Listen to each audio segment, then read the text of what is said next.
Hey, I'm John. Thanks for joining me for this video today. For me, one of the great things about this hobby that we do is it kind of connects me with my childhood in so many ways. You know, I was one of those kids of the late 60s, early 70s, on into the early 80s that, you know, building models was just what we did. Video games were coming around, you know, the Atari controller with the one stick, you know, and the one red button. That was cool. But what everybody I knew did was build models. And of course, I was right in there with them, and I built tanks and planes and cars and figures, and I've tried to make a list of all the models I built when I was a kid. I gave up after about 100 because, you know, back then you could go pick up some glass bottles and turn them in for a nickel each and get a few bucks and ride over to the Woolworths, buy a couple of model kits for 99 cents each, and you'd go home and sit with your friends in the garage and slap them together with some glue and then go out and play with them and, you know, just do whatever. I mean, it was something that was done continually. Nobody worried about filling seams or paint accuracy. You just grabbed whatever you had and went with it, and it was so much fun. I think everything I do now is an attempt to recapture the fun that I had as a kid building models. I got started probably when I was 4 or 5 years old building models with my dad. He didn't build models a lot, but he had his private pilot's license and he liked airplanes, and so he saw it as an activity we could do together, and he would get a plastic model. The earliest one I remember is a Lindberg Corsair with the motorized engine, so you'd hook it up to a battery and the prop would, you know, spin, and I remember we didn't have a whole lot of success getting that thing to work, but I have fun memories of building those with my dad. But it wasn't until I was about maybe 5 or 6, maybe just a little older, that I built my first model. It was one that I did. Not one that Dad helped me with, but one that I got, and I had the paints, and I built that thing. And I will never forget the day that I got that model. I had gotten home from school and I had done something good, which, you know, was kind of a rarity for me. Or maybe I just hadn't done anything really bad, but maybe it was a good report card. I don't quite remember those circumstances, but it was something worth celebrating. And so I came home, and whatever it was, I was sharing with my mom, and I was all excited about it, and she got all excited about it and was very proud of me, you know, the typical mom stuff. And but it was such a big deal that she wanted to call my dad at his office and let me tell him about that. So I remember her dialing the phone and you know, saying, you know, Wayne, John's got some really good news to share with you. And she hands me the phone, and I'm like, Dad, you know, and I tell him all about what's going on, and he said the things that a dad would say. You know, I'm real proud of you. You did real good. See what happens when you work hard, you know. See what happens when you're not an idiot. I don't think he said that, but it was probably implied. But he said some nice things, but the thing I do remember is he said, well, maybe when I come home, I'll have a surprise for you. So, you know, being a kid, I was all excited. Dad's bringing something home. And I mean, you know, I had no idea what it was. All sorts of things were running through my mind. And so about the time when I knew he'd be coming home, he came home, you know, 5 o'clock, a little after 5 every day. I got on my bike and I rode up the street towards where he'd be coming from. And I just kind of rode back and forth, you know, looking for Dad's car. He drove this huge 1973 Lincoln Continental. It was like a burgundy color, you know? And this thing seemed, for as a kid, you know, it seemed like a battleship. It was giant. So I'm riding around and I'm riding around, and I finally look up the street and I see him coming slowly down the street. So I race on my bike up there.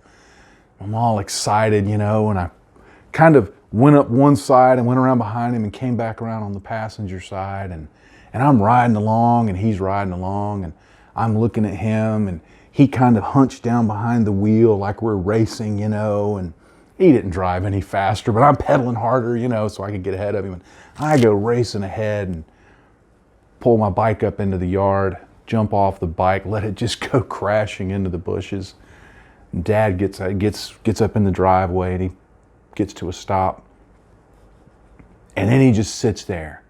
And I look in, and he's reaching around at some things in the car and putting some stuff in his briefcase. And every now and then he'd look at me like, "What, do you need something? Can I help you?" And I'm just like, you know, "Come on, Dad, get out, get out, get out." And he finally opens the door, and I'm just jumping around going, "What did you get for me? What did you get for me?" Well, of course, Dad wanted to be Dad, you know, and he looks at him and he goes, What are you talking about?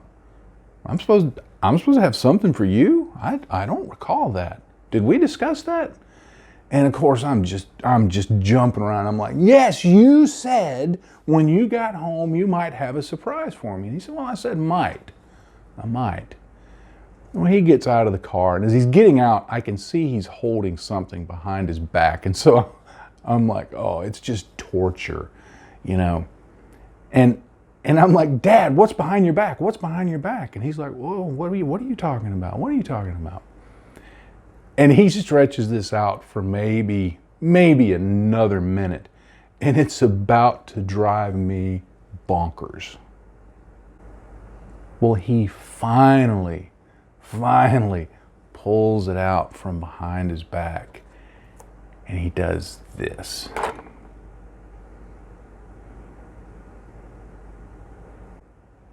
Now, this, if you hadn't noticed, is a Lindberg P-47B Thunderbolt. And I knew what a P-47 was. I knew my airplanes. Oh, I could tell you all about them. And this was one of my favorites.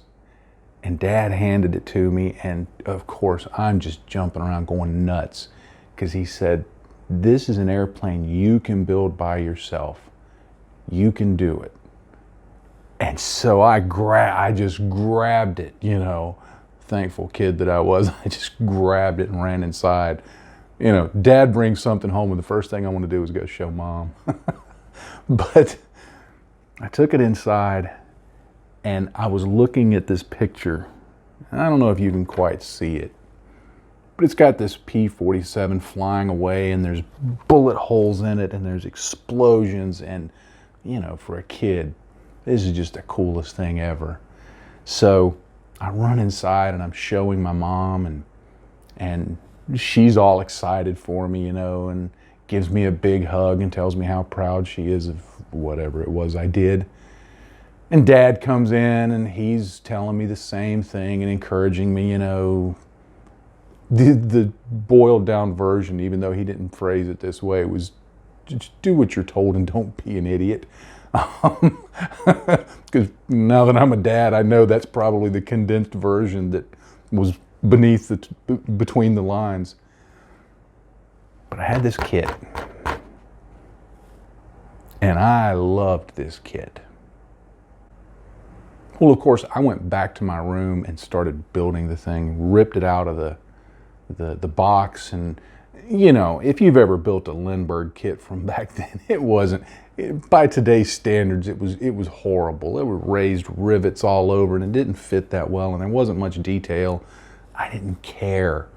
I put this thing together, and I remember when I looked at the box, even though it's olive drab and neutral gray, my young mind interpreted that as brown and light blue. So I grabbed some gloss brown Tester's paint in the little square bottles. You remember those if you're an old guy like me? Some gloss brown paint and some gloss sky blue paint that I had. I didn't know about thinning. I didn't know about any of that. And I slapped that paint on really thick. It looked awful. Years later, when I still had the model, I remember looking at it and going, what was I thinking? But I put the decals on, and I mean, they were barely stuck on, you know. But when I finished it, it was my model. That P-47, it became the backbone of the air support for my little plastic army men, of which I had hundreds. And I would fight these grand battles. And that P-47, I even came up with the name of the pilot, Captain Thunderbolt. And I mean, I just had this whole scenario in my head of how amazing Captain Thunderbolt was. And it was always, the scenario was always, my good guys would be just about to be overrun by the bad guys. And then at the last minute, Captain Thunderbolt would come swooping in, and he would destroy all the bad guys. And I would say these corny lines, you know, like he was talking on the radio. He I don't know why, but he would talk to the rest of his squadron. You know, he was the big chicken and they were the little chicks. And to me, that just sounded like a really cool, you know, call sign on the radio. He's the big chicken.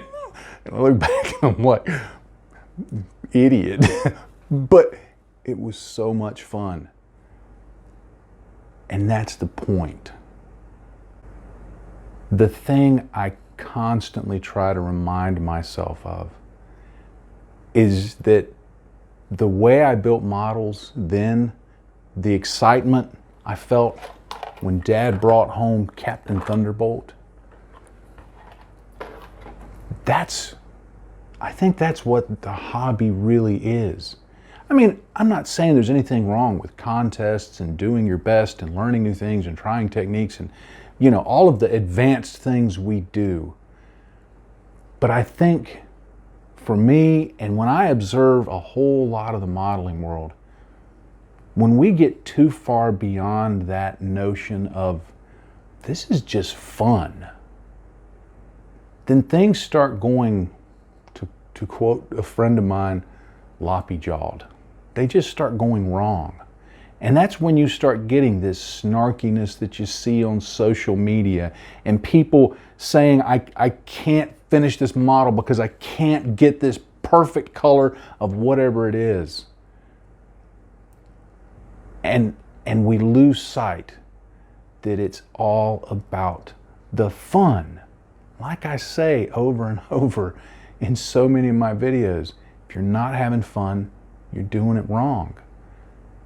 And this P-47, I keep it up on my shelf. Now, this is not the original one, of course. It's one I picked up off of eBay. But I keep it up on my shelf so that I can look at it. And when I start getting off center a little bit, off kilter about why I do this, I can go back and I can remember that time and that model and go, I'm still basically trying to please 7-year-old John, who's still somewhere inside, even as I'm losing my hair and you know, getting old and worn out. 7-year-old John is in there somewhere every time I buy a new model, every time I open a new piece of new kit, every time I'm putting something together, he's in there going, this is so cool. This is awesome. My dad's been gone a little over 5 years now. It was a heart attack. Wasn't expected. I talked to him on a Friday, said he thought he was getting the flu. We laughed and talked, and I think we even talked about models a little bit. And I got the call, you know, he's in the hospital, he's feeling sick. You think it's the flu? Can I talk to him? Well, he's asleep. Oh, I don't want to wake him up. Next call was, you better get down here. And I wasn't ready for him to go. I was standing there when he passed. And of course, all of these thoughts flood your mind when you watch that number go from, it had been 55, 54, 55. And it went to 33, and I thought, how odd, that was his jersey number when he played basketball in college. And then it went to 0. And all of these thoughts were swirling through my head. But one that came up as I was standing there looking back over Dad's life, my life with my dad, was this. And I thought about, how he had bought a simple model kit, probably only cost him $1. But that had provided so much fun and joy over the course of my life, among the many other things that my dad taught me and showed me. Have fun in the hobby. And if you have a kid, if you have a nephew, if you have a neighbor, pass it on to them. Take the joy that I hope you feel in the hobby and give that to them. Because it may just seem like a simple thing to you to go buy them a little kit and say, here, let me show you how to put this together. But you never know if half a century later, they're going to be looking at that kit and going, that still inspires me, that still drives me. You just never know where it's going to go. I know this is a little different from most modeling videos, but I think that's okay. I think sometimes talking about the culture of the hobby is important too, because it connects us together and it connects us with our past and it connects the hobby to the future. So I just wanted to share this story, this modeling nostalgia.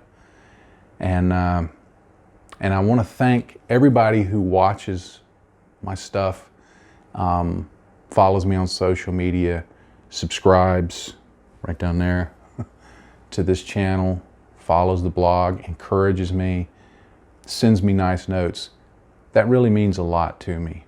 And even if I don't always say it, the 7-year-old in me is still going, hey, that is so cool. And it really is. So thank you. And I'm going to sit here for a while and I'm going to look over my box. It's still shrink wrapped. I won't even open it. I'm going to look over my box and I'm going to remember my dad a little bit. And then I'm going to turn around and I'm going to get to this workbench and I'm going to start painting things like I've been doing since I was 7 years old. So I would urge you to do the same thing, even if only a little while, today, if you can. Do it just for fun. Don't do it for the contest, for show, for any of it. Just find something and do it for fun. And I think you'll be glad you did. I know I am. Happy day to you, friends. Bye-bye.